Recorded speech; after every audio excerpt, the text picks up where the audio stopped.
Assalamualaikum warahmatullahi wabarakatuh. Perkenalkan, nama saya Denny Andriansyah dengan NIM 0730023107. Di sini, saya akan mempresentasikan tugas presentasi kestabilan tambang bawah tanah. Nah, yang pertama ada pengeboran untuk geoteknik.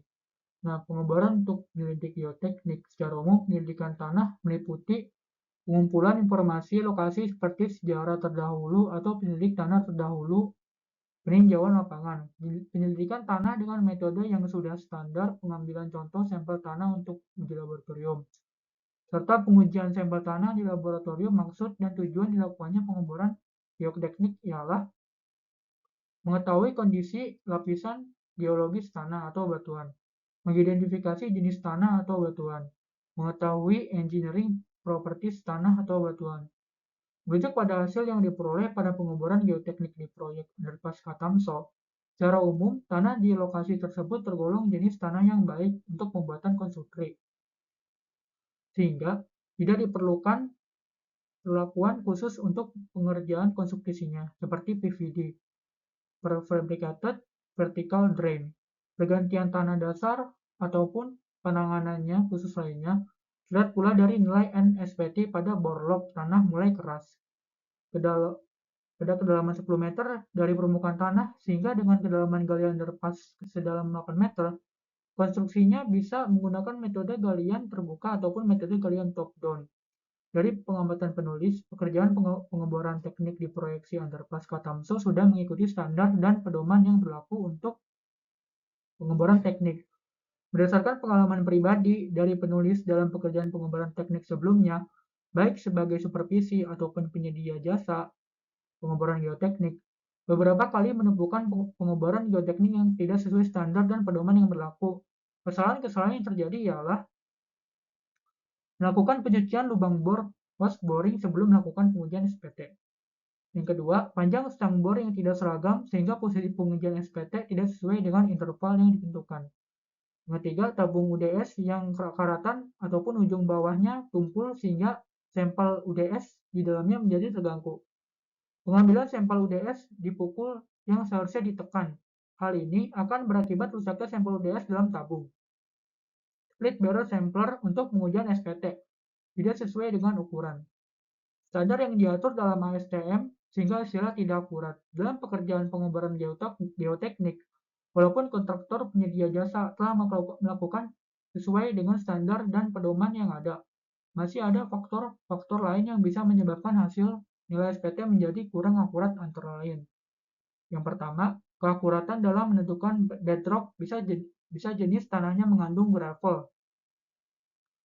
Yang kedua, nilai SPT yang cenderung membesar bisa dibaca pada kedalaman lapisan tanah yang bagian bawahnya terdapat lapisan yang lebih keras, 5 diameter, split barrel sampler. Yang ketiga, tidak cocok untuk penentuan parameter tanah untuk kondisi tanah lunak karena NSPT akan terbaca 0. Saran, sebagai insan PUPR yang berada dalam Kementerian Teknis, harus memiliki wawasan tentang penyelidikan tanah. Penyedia jasa pengeboran geoteknik harus dipastikan sudah mengikuti pedoman atau aturan standar seperti ASTM dan SNI agar hasil atau data yang dijadikan rujukan teknis parameter tanah sesuai dengan kondisi lapangan. Nah, yang kedua ada pengambilan sampel untuk keperluan geoteknik.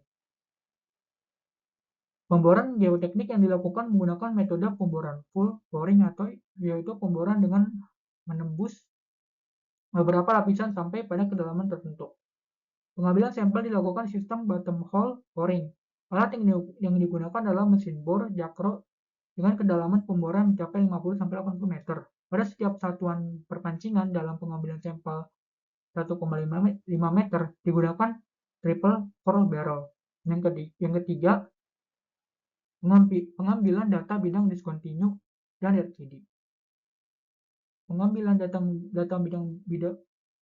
data bidang discontinue proyeksi berupa proyeksi stereografis utama. 2014 menjelaskan bahwa struktur geologi yang diproyeksikan secara stereografis dapat digunakan untuk mengetahui tipe dan arah longsoran.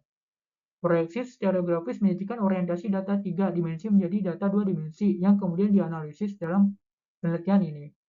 Proyeksi secara grafis menggunakan bantuan perangkat lunak DIPS versi 5.1.3.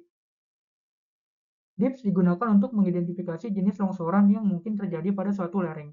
Data yang digunakan untuk proyeksi secara grafis adalah data jurus strike dan kemiringan dip, bidang diskontinu dan lereng tabel 1. Hasil proyeksi secara grafis kemungkinan terjadinya longsoran baji. Nomor lokasi analisis kinematik join set bidang diskontinu. Syarat terjadinya longsoran baji, pertama kemiringan lereng lebih besar daripada kemiringan garis potong kedua bidang lemah. Yang kedua, sudut garis potong kedua bidang lemah lebih besar daripada sudut geser dalamnya. Dari hasil proyeksi secara grafis keseluruhan lereng, maka dapat disimpulkan bahwa longsoran yang dapat mungkin terjadi yaitu longsoran baji dan longsoran bidang. Analisis kinematik proyeksi secara grafis merupakan langkah awal untuk menganalisis analisis kinematik untuk kestabilan lereng. Selanjutnya, untuk menganalisis kestabilan lereng di daerah penelitian ini dibagi menjadi dua bagian, yaitu analisis kinematik untuk longsoran bidang dan analisis kinematik untuk longsoran baji. Pada penelitian ini untuk menganalisis longsoran bidang dan longsoran baji menggunakan klasifikasi longsoran batuan menurut Hock dan Bray tahun 1981. Yang selanjutnya ada data RQD. Nilai Rock Quality Destination dihitung secara tidak langsung dengan melakukan pengamatan pada singkapan batuan dengan membuat suatu garis yang dibentangkan scanline. Scanline pada penelitian ini terdapat 4 lokasi singkapan batu pasir. Nilai Rock Quality Destination dari masing-masing singkap padan pembuatannya sebagai berikut. Dari data RQD, singkapan 2 sebesar 98,75%, singkapan 3 sebesar 99,15%, dan singkapan 4 sebesar 99,75%. Berdasarkan tabel pembobotan nilai RQD, didapatkan nilai pembobotan RQD tiap lokasi singkapan memiliki bobot yang sama yaitu 20.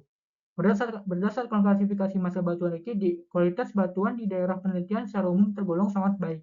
Nilai RQD menentukan kualitas dari massa batuan yang dilihat dari banyaknya diskontinuitas pada setiap 1 meter dari scanline.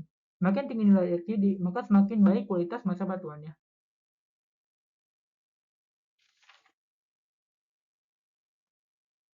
Nah, selanjutnya yaitu pengujian laboratorium untuk menentukan sifat fisik dan sifat mekanik.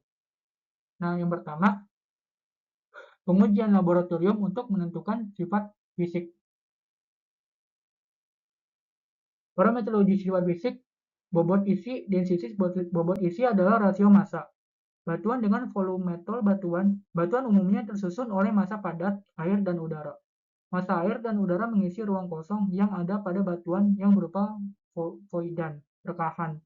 Pada kondisi natural, batuan yang padat biasanya mengandung air dan udara. Pada kondisi jenuh, udara pada batuan dihilangkan dan ruang kosong diisi oleh air. Sehingga, batuan yang padat diharapkan hanya mengandung air apabila batuan jenuh tersebut ditimbang dalam air pada saat keadaan tergantung. Maka akan didapatkan nilai berat gantung dari batuan. Batuan yang kering, di mana kandungan air dihilangkan. Bobot isi dibagi menjadi tiga kategori, yaitu bobot isi asli. Nah, bobot isi asli itu memiliki rumus, bisa juga disebut densitas natural. Rumusnya itu yaitu Wn dibagi Ww min Ws.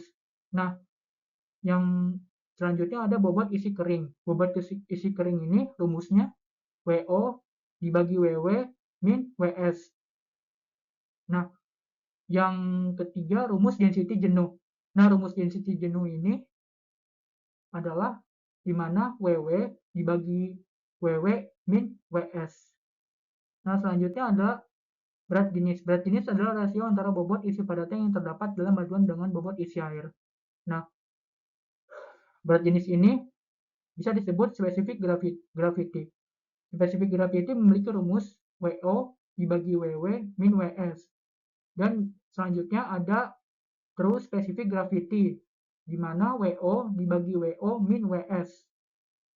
Yang ketiga, kadar air. Kadar air adalah rasio antara berat air yang ada di dalam batuan dengan berat batuan itu sendiri. Kadar air meliputi kadar air asli natural water dengan rumus Wn dibagi Wo dibagi Wo dikali 100%. Nah, selanjutnya ada kadar air jenuh. absorption. Nah, rumusnya adalah WW min WS bagi WO kali 100%. Nah, selanjutnya ada yang keempat itu porositas. Porositas batuan merupakan rasio volume pori-pori atau rongga-rongga batuan terhadap volume total batuan yang dinyatakan dalam persentase. Nah, rumus porositas itu adalah WW dikurang WO dibagi WW min WS dikali 100%. Nah, selanjutnya ada angka pori yang bisa disebut void ratio, merupakan rasio volume pori-pori dalam batuan dengan volume batuan. Nah, rumus angka pori yaitu N dibagi 1 min N. Selanjutnya ada derajat kejenuhan, merupakan rasio antara kadar air asli yang ada di dalam batuan dengan kadar air jenuh dinyatakan dalam presentasi. Nah, rumus derajat kejenuhan adalah WN dikurang WO dibagi WW dikurang WO lalu dikali 100%. Nah, selanjutnya ada uji sifat mekanik. Nah, uji sifat mekanik yang pertama uji kuat tekan. Uji ini menggunakan mesin tekan, kompresor mesin untuk menekan contoh batu yang terbentuk silinder, balok atau prisma dari satu arah, uniaksial. Penyebaran tegangan di dalam contoh batu secara teoritis adalah searah dengan gaya yang dikenakan pada contoh tersebut. Tetapi, dalam kenyataannya arah tegangan tidak searah dengan gaya yang dikenakan pada contoh tersebut, karena ada pengaruh dari plat penekan mesin tekan yang menghimpit. Selanjutnya, ada uji kuat tarik tak langsung. Uji ini dilakukan untuk mengetahui kuat tarik tensile strength. Dari contoh batu terbentuk silinder secara tak langsung, uji cara ini dikenal sebagai uji tarik Brazil. Alat yang digunakan adalah mesin tekan seperti pada uji kuat tekan. Nah, selanjutnya ada point load. Uji ini dilakukan untuk mengetahui kekuatan strength dari contoh batu secara tak langsung di lapangan. Contoh, batu dapat berbentuk silinder atau tidak beraturan. Peralatan yang digunakan mudah dibawa-bawa, tidak begitu besar dan cukup ringan.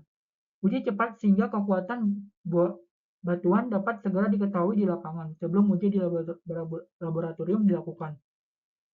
Nah, selanjutnya ada uji triaksial.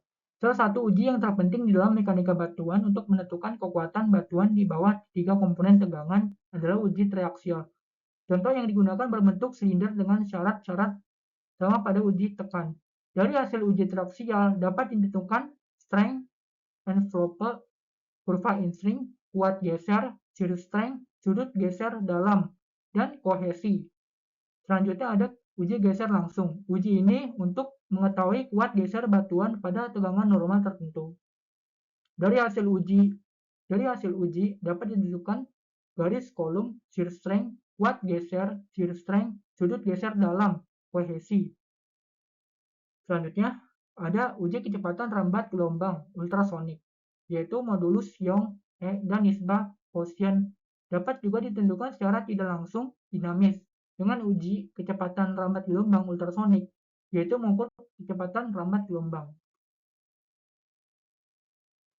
Nah, selanjutnya ini adalah daftar pustaka yang saya sajikan untuk membuat presentasi untuk membuat materi ini.